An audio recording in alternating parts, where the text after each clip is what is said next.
Assalamualaikum warahmatullahi wabarakatuh.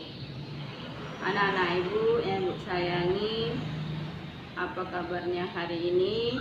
Mudah-mudahan anak-anak ibu selalu dalam keadaan sehat walafiat dan dilindungi oleh Allah Subhanahu wa Ta'ala.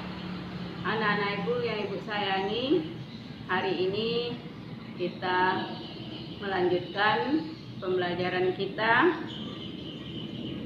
Tapi sebelum kita memulai, lebih baik kita awali dengan bacaan basmalah. Mari sama-sama anak-anak ibu kita membaca basmalah. Bismillahirrahmanirrahim. Anak-anak ibu yang ibu sayangi, apa materi kita pada pertemuan kali ini? Yaitu pelajaran 3 mengenai iman kepada hari akhir. Nah, anak-anak ibu lihat video yang di samping, atau anak-anak ibu perhatikan video tersebut. Nah, anak-anak ibu, di dalam video ini menggambarkan bagaimana peristiwa hari kiamat. Hari kiamat adalah hari dihancurkan dunia seisinya. Setelah itu, manusia akan dihidupkan kembali dan dimintai pertanggungjawabannya. Tidak ada satupun manusia yang lolos dari pengawasan Allah Subhanahu wa Ta'ala. Hari kiamat disebut juga dengan hari akhir. Dinamakan hari akhir karena tidak ada hari setelah hari itu. Kehidupan satu hari di akhirat sama dengan kehidupan 1000 tahun di dunia. Kehidupan di dunia hanya sebentar dibandingkan kehidupan di akhirat. Anak-anak ibu yang ibu sayangi, iman kepada hari akhir atau iman kepada hari kiamat termasuk rukun iman yang kelima. Percaya kepada hari kiamat adalah wajib bagi setiap muslim.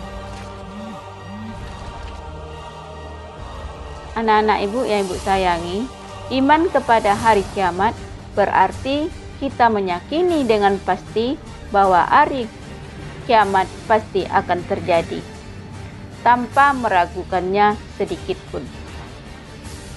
Keberadaan hari kiamat sudah diceritakan oleh Allah Subhanahu wa Ta'ala melalui Al-Quran. Banyak sekali Allah menerangkan tentang hari kiamat. Di antaranya di dalam surat Al-Hajj ayat 7. Yang artinya, dan sesungguhnya kiamat itu akan datang. Tidak ada keraguan padanya, dan sesungguhnya Allah akan bangkitkan orang-orang dari dalam kuburnya. Dan juga di dalam surat yang lain, Allah menggambarkan tentang peristiwa hari kiamat juga terdapat di dalam surat Al-Qari'ah ayat 1-10.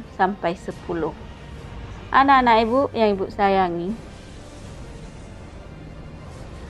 tidak ada yang mengetahui dengan pasti kapan hari kiamat itu terjadi.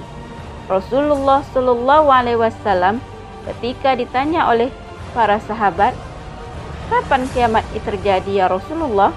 Beliau menjawab, hanya Allah yang mengetahui kapan peristiwa menggemparkan ini terjadi.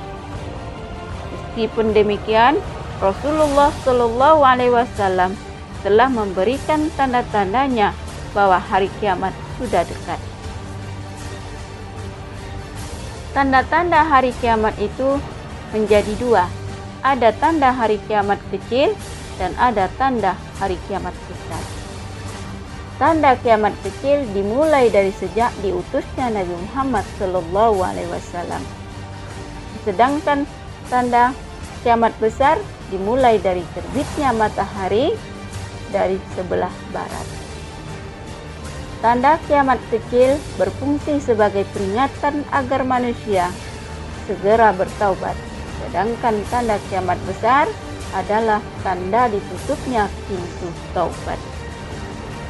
Anak-anak ibu yang ibu sayangi, Peristiwa kiamat didahului dengan ditiupnya sangkakala oleh malaikat Israfil. Sangkakala itu akan ditiup sebanyak 2 kali. Setelah malaikat Israfil meniupkan sangkakala yang pertama, alam semesta ini akan hancur dan manusia semuanya mati. Ketika malaikat Israfil meniup sangkakala untuk kedua kalinya, maka bangkitlah semua manusia, dari mulai Nabi Adam sampai dengan umat Nabi Muhammad SAW, dan berkumpul di padang mahsyar untuk memperoleh penilaian dari Allah Subhanahu wa taala atas segala yang telah kita lakukan di dunia dahulu. Anak-anak ibu yang ibu sayangi, hari kiamat juga memiliki nama-nama lain yang menunjukkan fase-fase dari akhir itu sendiri. Nama-nama tersebut antara lain ada 12 macam. Nah, anak-anak ibu yang ibu sayangi, itulah materi pelajaran kita hari ini mengenai beriman kepada hari kiamat. Mudah-mudahan kita semua mempersiapkan diri kita dengan bekal untuk menuju di akhirat. Dan ibu akhiri, Assalamualaikum warahmatullahi wabarakatuh.